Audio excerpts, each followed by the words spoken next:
Hello दोस्तों, आज बात करेंगे टेनिया सूलियम के बारे में, या टेनिया वार्म भी कह सकते हैं उसको, या टेनिया सूलियम भी बोल सकते हैं। ठीक है, या उसको फीता कृमि भी कह सकते हैं आप। ठीक है, तो कोई भी एक नाम से आप उसको जान सकते हैं। ठीक है, तो बात करते हैं कि टेनिया वार्म क्या होता है। ठीक है, इसके बारे में बात करेंगे, इसका लक्षण, कारण, मुख्य होने के कारण इसका है। ठीक है, इससे बचाव, कैसे बचा जा सकता है। ठीक है, इसके बारे में आपको बताएंगे। तो अगर आप मेरे चैनल पर नए हैं तो मेरे चैनल को सब्सक्राइब कीजिएगा, सपोर्ट कीजिएगा, बेल आइकन को हिट कीजिएगा, शेयर जरूर कीजिएगा ताकि हर एक दूसरे व्यक्ति की जानकारी मिल सके। ठीक है, तो बात कर सकते हैं टेनिया सूलियम बोल सकते हैं, या वार्म फीता बोल सकते हैं, या टेव वर्म भी बोल सकते हैं इसको। ठीक है, तो बात करते हैं कि टेव वर्म क्या होता है। टेव वर्म एक प्रकार का सूक्ष्म कीड़ा होता है जिसको हिंदी भाषा में फीता कृमि भी कह सकते हैं, या फीता कृमि कह सकते हैं, या टेव वर्म कह सकते हैं। ठीक है, या टेनिया सूलियम भी इसको कह सकते हैं। ठीक है, मतलब एक बीमारी दो तीन को नाम से इसको जाना जा सकता है। ठीक है, बता दूं कि इसे हिंदी भाषा में फीता कृमि भी कह सकते हैं। ठीक है, बता दूं कि टेम वर्म वर्म एक प्रकार का संक्रमण होता है। यह संक्रमण टेम वर्म के अंडे या लार्वा, जो कीड़े का बच्चा होता है, ठीक है, से दूषित भोजन या पानी से शरीर के अंदर जाता है। ठीक है, यदि टेव वर्म के कुछ अंडे आपके शरीर में चले जाते हैं और आंतों से बाहर तक फैल जाते हैं, तो ऐसी स्थिति में शरीर के अंदरूनी अंगों एवं ऊतकों में लार्वा सिस्ट जमा हो जाते हैं। सिस्ट मतलब ज़्यादा मात्रा में, ठीक है, जमा हो जाते हैं।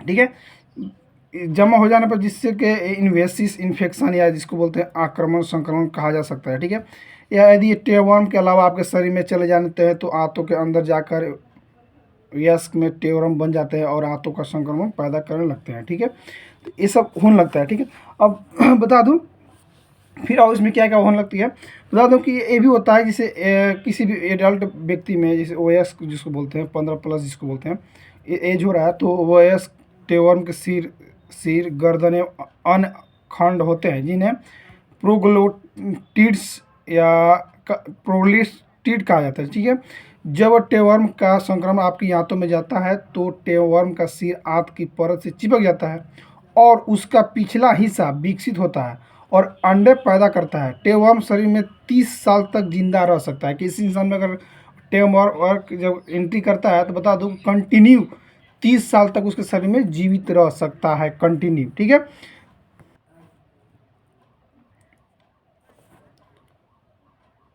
बता दूं कि इसका टेवर्म या फीता कृमि का लक्षण क्या क्या होता है। बता दूं कि टेवर्म के संक्रमण से ग्रस्त कई लोगों में किसी प्रकार के लक्षण विकसित नहीं होते हैं, स्टार्टिंग में विकसित नहीं होते हैं। ठीक है, लेकिन यदि टेवर्म में इन्फेक्शन के लक्षण विकसित हो रहे हो तो उसके लक्षण एंड टेवर्म के प्रकार और संक्रमण शरीर के किस जगह हुआ है इस पर निर्भर करता है।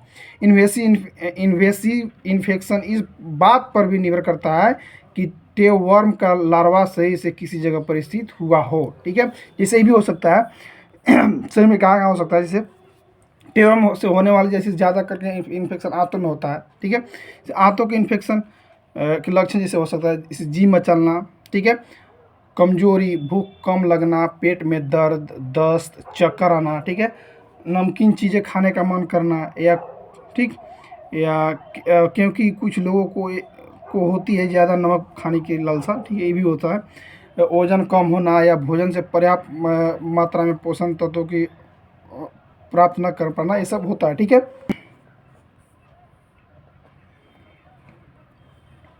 वो मैं आपको बताया था आंत में इन्फेक्शन होने पर। ठीक है, ये अब बात करें कि इन्वेसिस इन्फेक्शन, ठीक, यानी यदि लार्वा आपकी आंतों से बाहर तक फैल जाता है और शरीर के अन्य ऊतक में सिस्ट बनाने लग जाता है, तो ऐसी स्थिति में आखिरी में शरीर अंदरूनी अंग ऊतक नष्ट होने लगते हैं, जिससे समस्या उत्पन्न होने लगती है, जिससे कि सिर दर्द, सिस्ट या गांठ बनना, या लार्वा के कारण एलर्जी रिएक्शन होना, या न्यूरोलॉजिस्ट संकेत लक्षण जैसे मिर्गी के दौरे भी आपको हो सकते हैं। ठीक है, अगर ये सब आपको लक्षण दिखे तो आप अपने नज़दीकी डॉक्टर से जरूर संपर्क करें। ठीक है,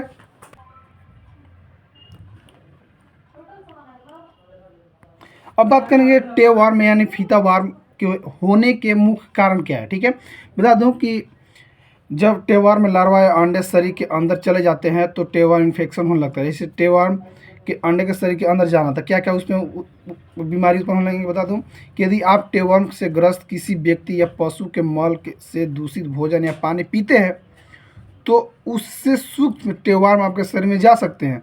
उदाहरण के लिए बता दूं कि यदि कोई जानवर टेवार्म इन्फेक्शन से ग्रस्त है तो वह अपने में टेवार्म के अंडे छोड़ते हैं जो मिट्टी में चले जाते हैं।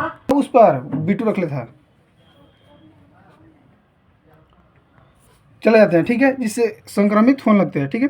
इसे यदि यदि यह मिट्टी भोजन या पीने के पानी के संपर्क में आते हैं तो उनको दूषित बना देती है, ठीक है। जब आप इन दूषित भोजन को खाते हैं या दूषित पानी पीते हैं तो आप टेवर्म से ग्रसित हो जाते हैं, ठीक है।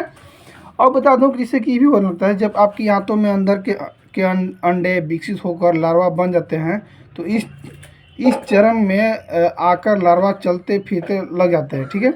यदि वे आंतों से बाहर निकल जाते हैं तो फेफड़े, तंत्रिका, स्नायु तंत्र और लीवर जैसी शरीर के अंगों के ऊतक में भी सिस्ट बनाने लग जाते हैं, ठीक है।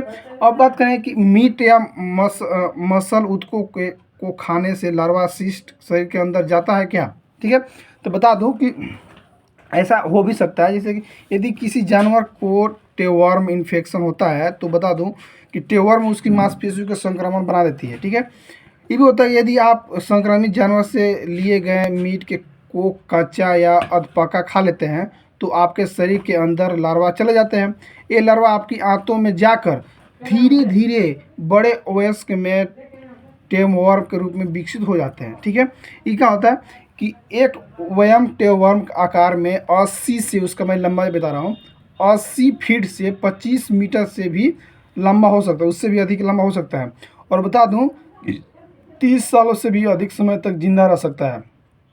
कुछ टेवर्म में खुद को आंतों के अंदरूनी परत से चिपका लेते हैं, जिससे आंत में सूजन, लालिमा, जलन और दर्द आदि होने लगता है। जो टेवर्म आंतों की परत में नहीं चिपकते हैं वो अक्सर मल के साथ शरीर से बाहर निकल जाते हैं।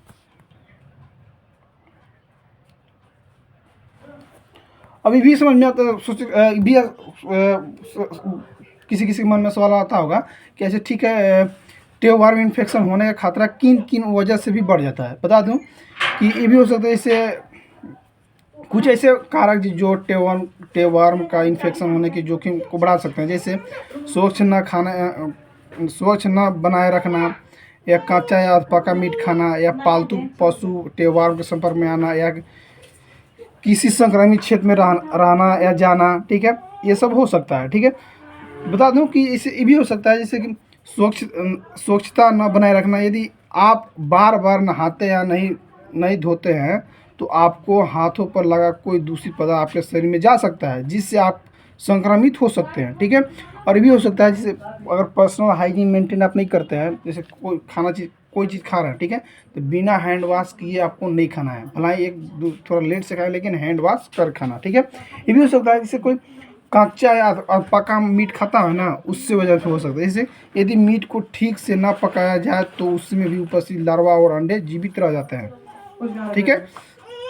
अभी होने लगता है जैसे पालतू पशु टेवर्म के संपर्क में आना, जैसे यदि समस्या विशेष रूप से उन क्षेत्रों में होती है जहां पर मानव पशु कि मल का उचित रूप से निपटारा नहीं किया जाता है, ठीक है। ऐसे भी हो सकता है आपको इन्फेक्टेड, ठीक। और भी जैसे किसी संक्रमित क्षेत्र में रहना या जाना, ये भी हो सकता है। किसी क्षेत्र में जैसे हम लोग घूमने जा रहे हैं, उसकी वजह से वहाँ के दूषित पानी पी लिए, इसकी वजह से हो सकता है, ठीक है, या पका मीट खा लिए, इसकी वजह से हो सकता है, ठीक है। जैसे दुनिया के कुछ क्षेत्रों में टेवर्म के अंडे काफ़ी आम होते हैं। उदाहरण के लिए इसे पोर्क टेवर्म जिसको बोलते हैं, जिसको टीनिया सोलियम बोलते हैं, ठीक है, कि अंडे के संपर्क में आने के जोखिम लैटिन अमेरिका, चीन, उप सहारा अफ्रीका और दक्षिण पूर्व एशिया में भी अधिक से अधिक, क्योंकि यहाँ पर आवारा फिरने वाले सुअर काफ़ी आम मात्रा में प्रेजेंट होते हैं, जिससे आपको टेनिया वार्म या टेनिया सोलियम हो सकता है, ठीक है। ठीक है दोस्तों, थैंक यू, बाय, जय हिंद, जय भारत।